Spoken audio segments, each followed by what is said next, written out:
भगवान कृष्ण की द्वारिका नगरी। भगवान श्री कृष्ण के अपने धाम गमन करने के पश्चात उनके साथ ही उनके द्वारा बसाई गई द्वारका नगरी भी समुद्र में समा गई थी। श्री कृष्ण की नगरी द्वारिका महाभारत युद्ध के 36 वर्ष पश्चात समुद्र में डूब जाती है। द्वारिका के समुद्र में डूबने से पूर्व श्री कृष्ण सहित सारे यदुवंशी भी मारे जाते हैं। समस्त यदुवंशियों के मारे जाने और द्वारिका के समुद्र में विलीन होने के पीछे मुख्य रूप से 2 घटनाएं जिम्मेदार है। एक माता गंधारी द्वारा श्री कृष्ण को दिया गया श्राप और दूसरा ऋषियों द्वारा श्री कृष्ण पुत्र शाम को दिया गया श्राप। तो चलिए इस कथा को विस्तार से जानते हैं। महाभारत युद्ध की समाप्ति के बाद जब युधिष्ठिर का राज तिलक हो रहा था, तब कौरवों की माता गंधारी ने महाभारत युद्ध के लिए श्री कृष्ण को दोषी ठहराते हुए श्राप दिया कि जिस प्रकार कौरवों के वंश का नाश हुआ है, ठीक उसी प्रकार यदुवंश का भी नाश होगा। ऋषियों ने दिया था सांप को श्राप। महाभारत युद्ध के बाद जब 36वां वर्ष आरंभ हुआ तो तरह तरह के अपशकुन होने लगे। एक दिन महर्षि विश्वामित्र, कर्ण, देवर्षि नारद आदि द्वारका गए। वहाँ यादव कुल के कुछ नवयुवकों ने उनके साथ परिहास मजाक करने का सोचा। वे श्री कृष्ण के पुत्र शाम को स्त्री वेश में ऋषियों के पास ले गए और कहा कि ये स्त्री गर्भवती है, इसके गर्भ से क्या उत्पन्न होगा। ऋषियों ने जब देखा कि ये युवक हमारा अपमान कर रहे हैं, तो क्रोधित होकर उन्होंने श्राप दिया कि श्री कृष्ण का यह पुत्र वृषली और अधकवंशी पुरुषों का नाश करने के लिए एक लोहे का मूसल उत्पन्न करेगा, जिसके द्वारा तुम जैसे क्रूर और क्रोधी लोग अपने समस्त कुल का संहार करोगे। उस मूसल के प्रभाव से केवल श्री कृष्ण व बलराम ही बच पाएंगे। श्री कृष्ण को जब यह बात पता चली तो उन्होंने कहा कि ये बात अवश्य सत्य होगी। मुनियों के श्राप के प्रभाव से दूसरे दिन ही सांप ने मूसल उत्पन्न किया। जब यह बात राजा उग्रसेन को पता चली तो उन्होंने उस मूसल को चुराकर समुद्र में डलवा दिया। इसके बाद राजा उग्रसेन व श्री कृष्ण ने नगर में घोषणा करवा दी कि आज से कोई भी विषली व अधकवंशी अपने घर में मदिरा तैयार नहीं करेगा। जो भी व्यक्ति छिपकर मदिरा तैयार करेगा उसे मृत्युदंड दिया जाएगा। घोषणा सुनकर द्वारकावासियों ने मदिरा नहीं बनाने का निश्चय किया। द्वारका में होने लगे थे भयंकर अपशकुन। इसके बाद द्वारका में भयंकर अपशकुन होने लगे। प्रतिदिन आंधी चलने लगी। चूहे इतने बढ़ गए कि मार्गों पर मनुष्यों से ज़्यादा दिखाई देने लगे। वे रात में सोए हुए मनुष्यों के बाल व नाखून कुतर कर खा जाया करते थे। सारस उल्लुओं की और बकरे गीदड़ों की आवाज़ निकालने लगे और गायों के पेट से गधे, कुत्तियों से बिलाव और नेवलियों के गर्भ से चूहे पैदा होने लगे। उस समय यदुवंशियों को पाप करते शर्म नहीं आती थी। अधकवंशियों के हाथों मारे गए थे प्रद्युम्न। जब श्री कृष्ण ने नगर में होते इन अपशकुनों को देखा तो उन्होंने सोचा कि कौरव की माता गंधारी का श्राप सत्य होने का समय आ गया है। इन अपशकुनों को देखकर तथा पक्ष के 13वें दिन अमावस्या का संयोग जानकर श्री कृष्ण काल की अवस्था पर विचार करने लगे।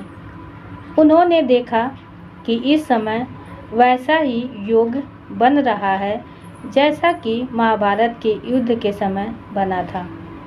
गांधारी के श्राप को सत्य करने के उद्देश्य से श्री कृष्ण ने यदुवंशियों को तीर्थ यात्रा करने की आज्ञा दी। श्री कृष्ण की आज्ञा से सभी राजवंशी समुद्र के तट पर प्रभास तीर्थ आकर निवास करने लगे। प्रभास तीर्थ में रहते हुए एक दिन जब अंधक व विषली वंशी व आपस में बात कर रहे थे, तभी सात्यकी ने आवेश में आकर कृतवर्मा का उपहास व अनादर कर दिया। कृतवर्मा ने भी कुछ ऐसे शब्द कहे कि सात्यकी को क्रोध आ गया और उसने कृतवर्मा का वध कर दिया। यह देख अंधकवासियों ने सात्यकी को घेर लिया और हमला कर दिया। सात्यकी को अकेला देख श्री कृष्ण के पुत्र प्रद्युम्न उसे बचाने दौड़े। सात्यकी और प्रद्युम्न अकेले ही अंधकवंशियों से भिड़ गए, परंतु संख्या में अधिक होने के कारण वे अंधकवंशियों को पराजित नहीं कर पाए और अंत में उनके हाथों मारे गए। यदुवंशियों के नाश के बाद अर्जुन को बुलवाया था श्री कृष्ण ने। अपने पुत्र और सात्यकी की मृत्यु से क्रोधित होकर श्री कृष्ण ने एक मुट्ठी एरका घास उखाड़ ली। हाथ में आते ही वह घास वज्र के समान भयंकर लोहे का मूसल बन गई। उस मूसल से श्री कृष्ण सभी का वध करने लगे। जो कोई भी वह घास उखाड़ता वह भयंकर मूसल में बदल जाती। ऐसा ऋषियों के श्राप के कारण हुआ था। उन मूसलों के एक ही प्रहार से प्राण निकल जाते थे। उस समय काल के प्रभाव से अंधक, भोज, सीनी और बिसली वंश के वीर मूसलों से एक दूसरे का वध करने लगे। यदुवंशी भी आपस में लड़ते हुए मरने लगे। श्री कृष्ण के देखते ही देखते साम, चारुदेश्ल, अनिरुद्ध और गद की मृत्यु हो गई। फिर तो श्री कृष्ण और भी क्रोधित हो गए और उन्होंने शेष बचे सभी वीरों का संहार कर डाला। अंत में केवल दारुक श्री कृष्ण के साथी ही शेष बचे थे। श्री कृष्ण ने दारुक से कहा कि तुम तुरंत हस्तिनापुर जाओ और अर्जुन को पूरी घटना बताकर द्वारका ले आओ।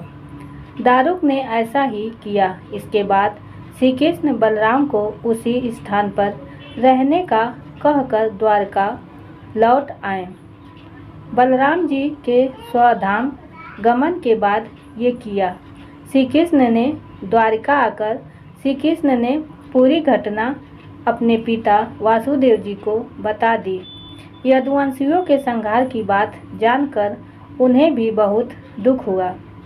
श्री कृष्ण ने वासुदेव जी से कहा कि आप अर्जुन के आने तक स्त्रियों की रक्षा करें। इस समय बलराम जी वन में मेरी प्रतीक्षा कर रहे हैं। मैं उनसे मिलने जा रहा हूँ। जब श्री कृष्ण ने नगर में स्त्रियों का विलाप सुना तो उन्हें सांत्वना देते हुए कहा कि शीघ्र ही अर्जुन द्वारका आने वाले हैं, वे ही तुम्हारी रक्षा करेंगे। यह कहकर श्री कृष्ण बलराम से मिलने चल पड़े। वन में जाकर श्री कृष्ण ने देखा कि बलराम जी समाधि में लीन हैं। देखते ही देखते उनके मुख से सफ़ेद रंग का बहुत बड़ा सांप निकला और समुद्र की ओर चला गया। उस सांप के हजारों मस्तक थे। समुद्र ने स्वयं प्रकट होकर भगवान शेषनाग का स्वागत किया। बलराम जी द्वारा देह त्यागने के बाद श्री कृष्ण उस सूने वन में विचार करते हुए घूमने लगे। घूमते घूमते वे एक स्थान पर बैठ गए और गांधारी द्वारा दिए गए श्राप के बारे में विचार करने लगे। देह त्यागने की इच्छा से श्री कृष्ण ने अपनी इंद्रियों का संयमित किया और महायोग समाधि की अवस्था में पृथ्वी पर लेट गए। ऐसे त्यागी श्री कृष्ण ने देह। जिस समय भगवान श्री कृष्ण समाधि में लीन थे उसी समय जरा नाम का एक शिकारी हिरणों का शिकार करने के उद्देश्य से वहां आ गया। उसने हिरण समझकर दूर से ही श्री कृष्ण पर बाण चला दिया। बाण चलाने के बाद जब वह अपना शिकार पकड़ने के लिए आगे बढ़ा तो योग में स्थित भगवान श्री कृष्ण को देखकर उसे अपनी भूल पर पश्चाताप हुआ। तब श्री कृष्ण को उसे आश्वासन दिया और अपने परम धाम चले गए। अंतरिक्ष में पहुंचने पर इंद्र, अश्विनी कुमार, रुद्र, आदित्य, वसु, मुनि आदि सभी ने भगवान का स्वागत किया।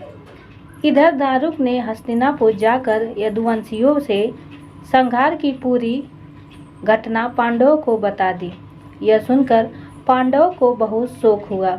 अर्जुन तुरंत ही अपने मामा वासुदेव से मिलने के लिए द्वारका चल दिए। अर्जुन जब द्वारका पहुँचे तो वहाँ का दृश्य देखकर उन्हें बहुत शोक हुआ। श्री कृष्ण की रानियाँ उन्हें देखकर रोने लगी। उन्हें रोता देखकर अर्जुन भी रोने लगे और श्री कृष्ण को याद करने लगे। इसके बाद अर्जुन वासुदेव जी से मिले। अर्जुन को देखकर वासुदेव जी बिलख बिलख रोने लगे।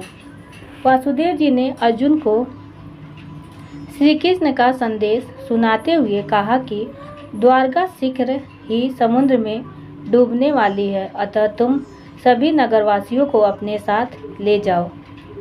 अर्जुन अपने साथ ले गए। श्री कृष्ण के परिजनों को वासुदेव जी की बात सुनकर अर्जुन ने दारुक से सभी मंत्रियों को बुलाने के लिए कहा।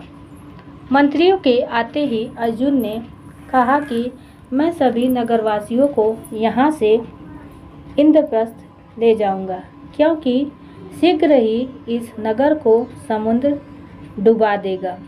अर्जुन ने मंत्रियों से कहा कि आज से 7वें दिन सभी लोग इंद्रप्रस्थ के लिए प्रस्थान करेंगे, इसलिए आप शीघ्र ही इसके लिए तैयारियां शुरू कर दें।